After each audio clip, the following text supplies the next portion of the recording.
நடிகை பிரியாமணி அவர்கள் ஃபர்ஸ்ட் டைமா தளபதியோட ஜனநாயகன் படத்துல நடிக்கிறது பத்தி பேசியிருக்காங்க. அதாவது ரீசெண்டா அவங்க கொடுத்த இன்டர்வியூல நீங்க தளபதியோட கடைசி படமான ஜனநாயகன் படத்துல ஆன்போர்ட் ஆனதை பார்த்தோம். சோ அதை பார்த்ததுமே ரொம்ப போல்டான ஒரு ஸ்ட்ராங்கான உமன் கேரக்டரா தான் உங்களுக்கு இருக்கும் அப்படின்னு மாதிரி தோணுச்சு. சோ உங்களுக்கு தளபதியை பிடிக்குமா அப்படின்னு கேட்டதுக்கு கண்டிப்பா நான் ஒரு மிகப்பெரிய விஜய் சார் ஃபேன். சோ ஒரு வழியா அவரோட ஜனநாயகன்ல ஒரு நல்ல ரோல்ல நடிக்கிறேன். அண்ட் தளபதியோட உங்களுக்கு காம்பினேஷன் சீன்ஸ் இருக்கான்னு கேட்டதுக்கு இருக்குன்ற மாதிரி சொல்லியிருக்காங்க. அண்ட் உங்களுக்கான ஷூட்டிங் ஸ்டார்ட் ஆயிடுச்சா அப்படின்னு கேட்டதுக்கு இல்ல இப்போதைக்கு தளபதியோட போர்ஷன்ஸ் தான் ஷூட் பண்ணிட்டு இருக்காங்க. பட் ரொம்ப சீக்கிரமாவே என்னோட போர்ஷன்ஸ் ஸ்டார்ட் ஆக போகுது அப்படின்ற மாதிரி ஷூட்டிங் அப்டேட்டையும் ஷேர் பண்ணிருக்காங்க. அண்ட் பிரியாமணி ஒரு மிகப்பெரிய தளபதி ஃபேன் ஆல்ரெடி நிறைய இடங்கள்ல மென்ஷன் பண்ணிருக்காங்க. ஈவன் அட்லியோட ஜவான் படத்துல நடிக்கும் போது கூட தளபதி கேமியோ ரோல் வராருன்னு சொல்றாங்களே உண்மையா? அப்படி இருந்தா ஷாருக் கான் தளபதியோட நானும் இருக்கேன் அப்படின்ற மாதிரி கேட்டதெல்லாம் சொல்லியிருந்தாங்க. சோ அந்த அளவுக்கு ஒரு தளபதி ஃபேன். அண்ட் இப்போதைக்கு மோஸ்ட்லி இவங்களுக்கு ஒரு நெகட்டிவ் ரோல் இருக்குன்னு சொல்லிட்டு எதிர்பார்க்கப்படுது. ஏன்னா ஆல்ரெடி ஜனநாயகன்ல பூஜா ஹெக்டே, மமிதா பைஜன்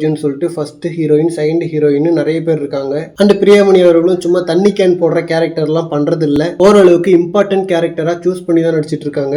சோ அதனால மோஸ்ட்லி ஜனநாயகன்ல ஒரு நெகட்டிவ் கேரக்டரா தான் இருக்கும். லாஸ்டா வெங்கட் பிரபு அவர்களோட கஸ்டடி படத்துல ஒரு நெகட்டிவ் ரோல் தான் பண்ணியிருந்தாங்க. பட் அது படமாவே ஃபிளாப் ஆனதால இவங்களோட கேரக்டரும் பெருசா பேசப்படல. மத்தபடி ஒரு டேலண்டடான ஆக்ட்ரஸ் தான். சோ ஜனநாயகன்ல இவங்களோட ரோல் எப்படி இருக்க போகுதுன்னு சொல்லிட்டு வெயிட் பண்ணி பார்க்கலாம். ஆனா இந்த மாதிரி தளபதி பத்தின ஹாட் அண்ட் அப்டேட்ஸ்க்கு நம்ம விஜய் ஃபோர்ட் சேனலை சப்ஸ்கிரைப் பண்ணுங்க.